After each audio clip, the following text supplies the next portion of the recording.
जरा एक चीज समझना चाहेंगे, अगर हम वर्ल्ड ऑर्डर की बात करें, ठीक है, हमने हमेशा कहा है कि भाई हम तटस्थ हैं, ना हम इस तरफ है ना उस तरफ है, और अब हम बहुत वोकल होकर एक और चीज कहते हैं कि हम अपना फायदा देखेंगे, ठीक है ना, इंडिया फर्स्ट, हमें कोई नैतिकता का लबादा नहीं उड़ना, हमें कुछ नहीं करना, जैसे आप चलते हो अपना फर्स्ट लेके, हम अपना फर्स्ट लेके चलेंगे, बुरा लगे जिसको लगे, लगता रहे।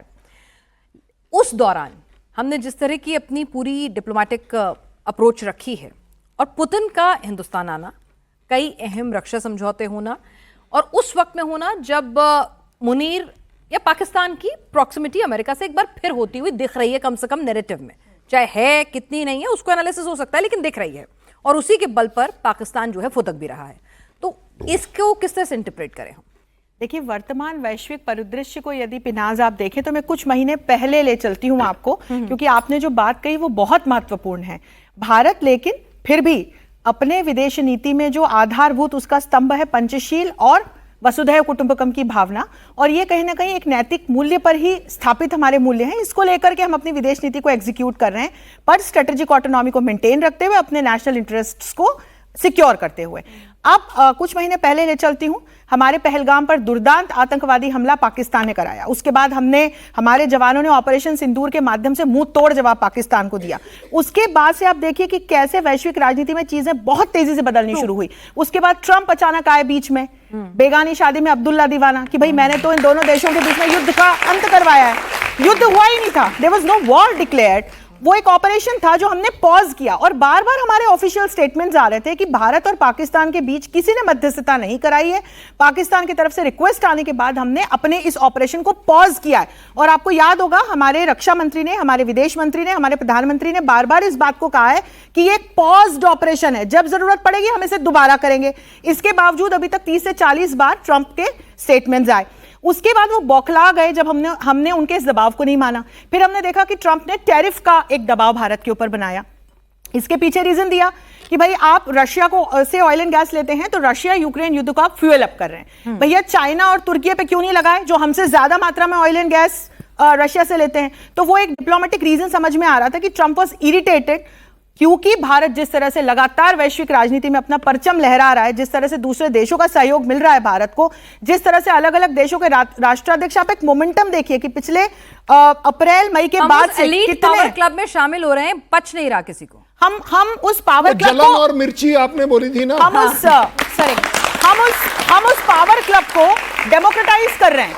सबसे बड़ा अंतर तो यही है जो सभी को समझने का है। हम शक्ति की परिभाषा को बदलते हुए हम उसे इलीट नहीं बना रहे हैं, हम उसे डेमोक्रेटाइज कर रहे हैं। और ये G20 में अफ्रीकन यूनियन को जोड़ करके हमने साबित करके दिखाया है। तो यही बात है जो ट्रंप को चुभ रही है। अलग अलग देशों के प्रधानमंत्री और राष्ट्रपति, मेरे ख्याल 11 से 12 राष्ट्राध्यक्ष पिछले 6 महीने में भारत का दौरा करके जा चुके हैं, और अलग अलग मल्टीलेटरल प्लेटफॉर्म्स में भारत की चमक और धमक दोनों दिखी है। और ट्रंप के टैरिफ से हम डरे नहीं, तो नतीजा यह है कि 8% से ऊपर की जीडीपी ग्रोथ अभी जो हमारे Q2 के रिजल्ट्स आए हैं हमने रजिस्टर कराई है।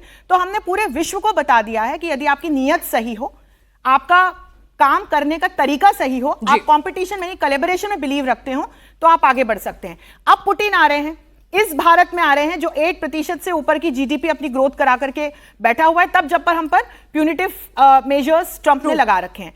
मुनीर ने जिस तरह से चाइना को पाकिस्तान एक तरह से हम सभी जानते हैं कि बिका हुआ है या लीज पर है, और जिस तरह से इस पूरे तथ्य के बावजूद अमेरिका के साथ हाथ बढ़ाया है, तो पिनाज पाकिस्तान के लिए तो बहुत डेट्रीमेंटल स्थिति है आगे के लिए। और इतिहास गवाह है कि अमेरिका जिस देश में घुसता है, जहां अपना कोई बेस बनाता है या जहां अपनी इस प्रकार की प्रेजेंस बनाता है, तो वहां पर किस प्रकार की स्थितियां बनती है, ये अफगानिस्तान के उदाहरण के माध्यम से हम सभी समझ सकते हैं। तो मुनीर के सामने तो अभी आगे कुआं पीछे खाई की स्थिति है। चीन ने वहां इन्वेस्ट करना बंद कर दिया है। अमेरिका की तरफ से भी उस समय ईरान के साथ अमेरिका इंगेज था, तो मुनीर को एक ल्यूर करने के लिए कि कहीं ना कहीं जो बॉर्डर मिलती है ईरान और पाकिस्तान की, तो पाकिस्तान कहीं से भी डायरेक्टली इनडायरेक्टली ईरान की सहायता ना करे, ये रीजन था। और आपको याद होगा कि मुनीर वहां बैठ करके ट्रंप की प्रशंसा के गीत गा रहे थे, और शहबाज शरीफ सब गा रहे हैं। वो तो पता नहीं समझ नहीं आ रहा है, ट्रंप से इतनी मोहब्बत हो गई है पाकिस्तान को, पाकिस्तानी गवर्नमेंट को इजराइल को कंडेम करते हुए एक ऑफिशियल स्टेटमेंट निकालना पड़ा था। तो कितनी मजेदार बात कि वहां पर बैठ करके मुनीर अमेरिका के गीत गा रहे हैं। अमेरिका के और ट्रंप के गीत गाने का मतलब है कि आप इजराइल के साथ हैं, और आपके जो प्रधानमंत्री है वो यहां से इजराइल को कंडेम करते हुए स्टेटमेंट निकाल रहे हैं क्योंकि जनता नाराज हो गई थी। बहुत कंफ्यूज हो गए हैं सब। पाकिस्तान के सामने तो अभी स्थिति बहुत ही दुर्दांत है, वो बहुत बड़े इकोनॉमिक क्राइसिस से जूझ रहा है, रोग स्टेट है, सरकार बिल्कुल फेल है वहां पर। अभी इमरान खान का भी हम सब मसला जानते ही हैं। तो अभी जिस प्रकार की स्थितियां भारत के हित में वैश्विक स्तर पर बनी हुई हैं, एक तो ये कारण, सर, दूसरा इन पुतिन स्थितियों आ का रहे हैं। फायदा उठाएं युद्ध के लिहाज से, वो भी हम बात करेंगे। हमारे साथ दोनों डिफेंस बिल्कुल। एक्सपर्ट हैं, लेकिन प्रोफेसर अमिताभ आपसे भी समझना चाहेंगे कि जिस तरह से अंशु जी ने बताया है। मैं अंशु जी के लिए 10 सेकंड का, अच्छा। क्योंकि उन्होंने कुछ गलत कह दिया, मैं इसलिए आपको करेक्ट कर रहा अच्छा। हूं। मैंने कहीं नहीं सुना कि Pakistan requested for a cease fire, they always bagged for the cease fire. देखिए, नहीं, सच बात ये है, they only bagged for officially it. जो स्टेटमेंट आए थे वो हमारी, DGMO ने हमें फोन करके रिक्वेस्ट की थी। वो हमारे स्टेटमेंट अच्छे होते हैं ना, आप जिसको हम बैक पढ़े करना लिखे कह रहे हैं सर, उसको मैं रिक्वेस्ट वो- करना कह रही हूँ। वो- so factually I am not wrong. No, इस तरह से he ऑनर is मत just बोलिए। he is being little sarcastic. नहीं नहीं, That's I am not okay. Being sarcastic. पाकिस्तानियों को समझ नहीं आएगी, अच्छा, उनको समझ यही लैंग्वेज आती है कि गिड़गिड़ाए उन्होंने भीख मांगी, गिड़गिड़ा कर भीख मांगी है कि क्योंकि जीत रहे होते तो वो क्यों मांगते। ठीक है। बड़ी सीधी बात है। ऑफिशियली तो जो हाँ, statement मैंने कहा ना, हमारे आप हैं- डिप्लोमेटिकली वो स्टेटमेंट आप पढ़ रही अच्छे है। शब्द कर रही हैं, तो ये खड़े फॉरेन शब्द अफेयर्स लगाओ। एक्सपर्ट हैं आप। भाषा बोल रहे हो फौजी वाली कि जहां मिर्ची ज्यादा लगे। सर, ये आपसे समझना चाहेंगे कि भाई अब ट्रंप साहब खुद कंफ्यूज्ड है, किसी के सगे नहीं है, ये समझ में आ चुका है।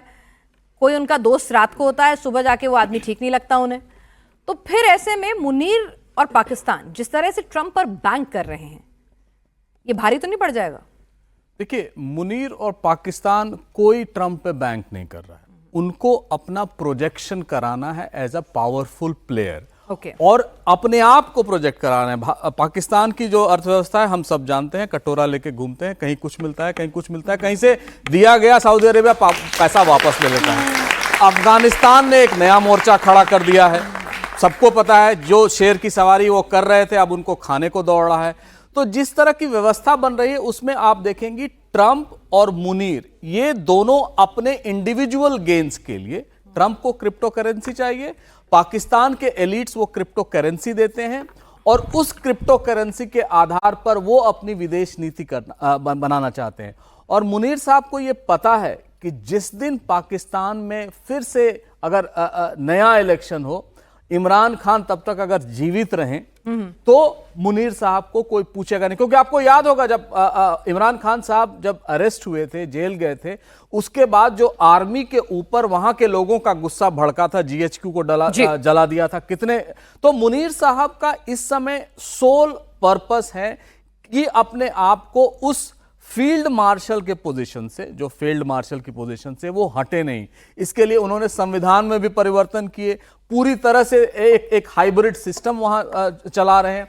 तो कहने का मतलब है ट्रंप साहब ये जानते हैं, और ट्रंप साहब को हमेशा मजबूत व्यक्तियों से रिलेशन करने की आदत है, चाहे वो पर मजबूती पचती नहीं फिर उन्हें।